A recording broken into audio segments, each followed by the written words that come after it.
je m'en vais vous présenter aujourd'hui en fait ce thème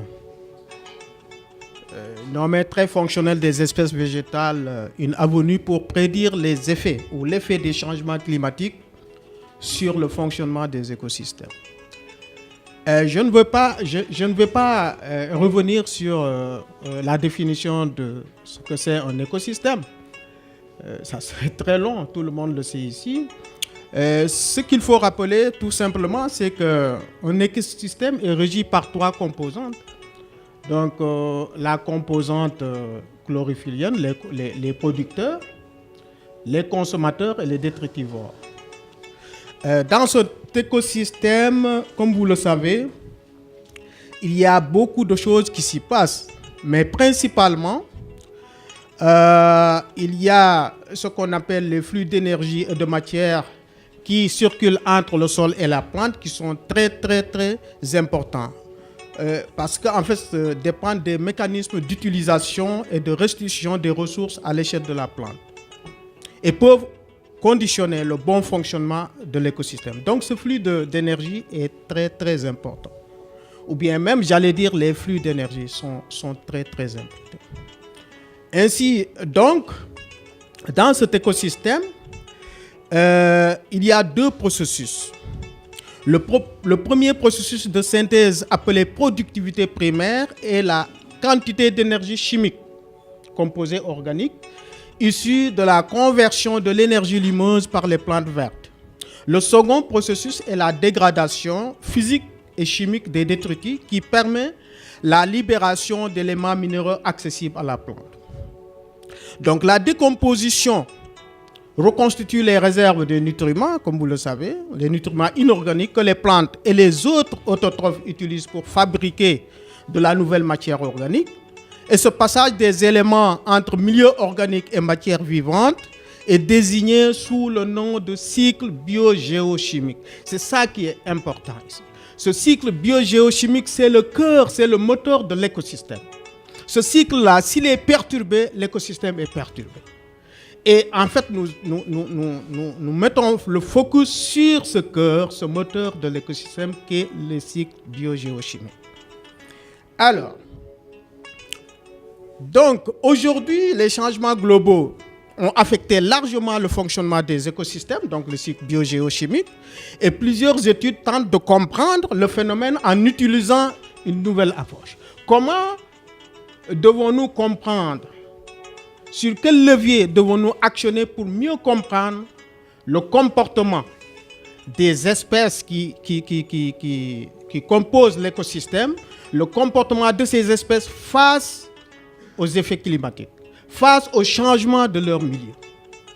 Alors, depuis longtemps, les biologistes ont utilisé ce qu'on appelle la taxonomie pour identifier les plantes, pour les classer, mais également pour étudier leur diversité. Mais cela ne suffit pas pour comprendre le comportement des espèces végétales, que ce soit herbacées ou ligneuses, face au changement climatique. Et c'est pour cela, il y a une dizaine d'années maintenant, que les chercheurs ont réfléchi sur une approche dite fonctionnelle.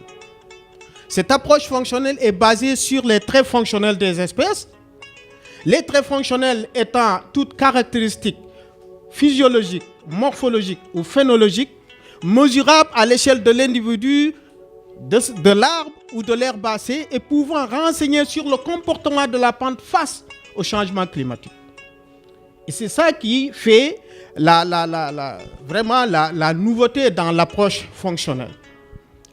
Alors, donc, si un écosystème est largement perturbé, si le cycle biogéochimique est perturbé par les effets climatiques, par les effets anthropiques, les essences qui y sont naturellement perturbées et devraient développer des mécanismes adaptatifs, donc des stratégies d'adaptation pour rester dans le milieu, pour vivre dans le milieu, se reproduire dans le milieu, croître dans le milieu, ainsi de suite, ainsi de suite.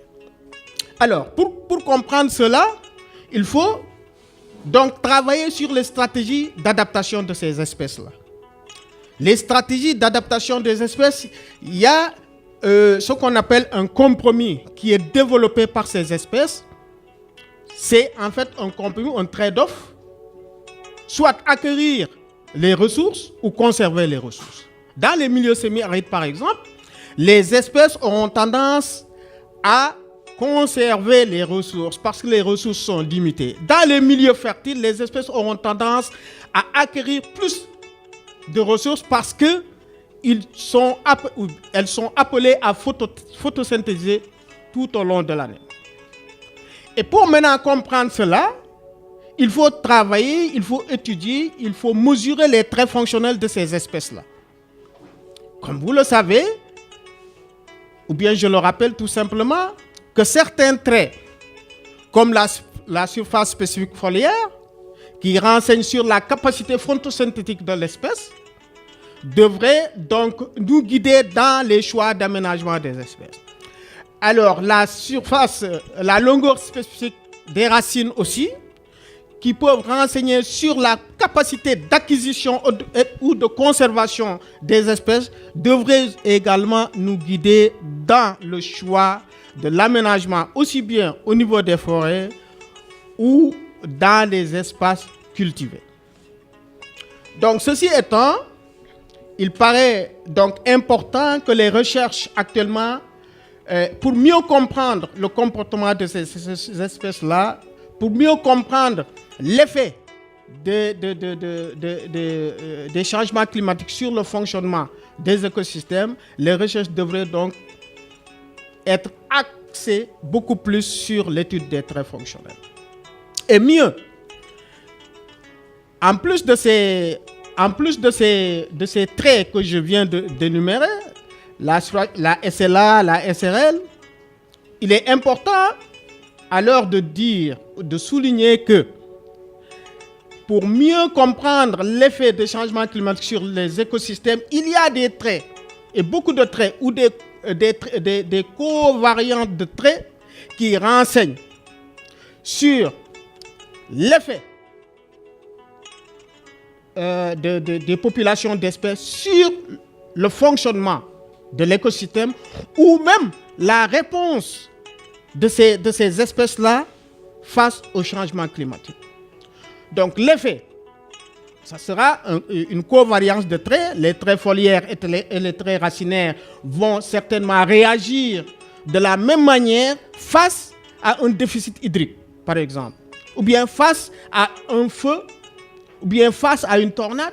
Donc tout cela constitue une avenue du moins qu'il faut vraiment prospecter pour mieux comprendre ce fonctionnement-là. Alors, donc, malheureusement, j'ai pas fait la présentation et je m'en excuse. Je pensais que vraiment, je ne devais pas faire une présentation, mais une communication orale. Alors, je vous remercie et je suis ouvert à vos questions. Merci beaucoup.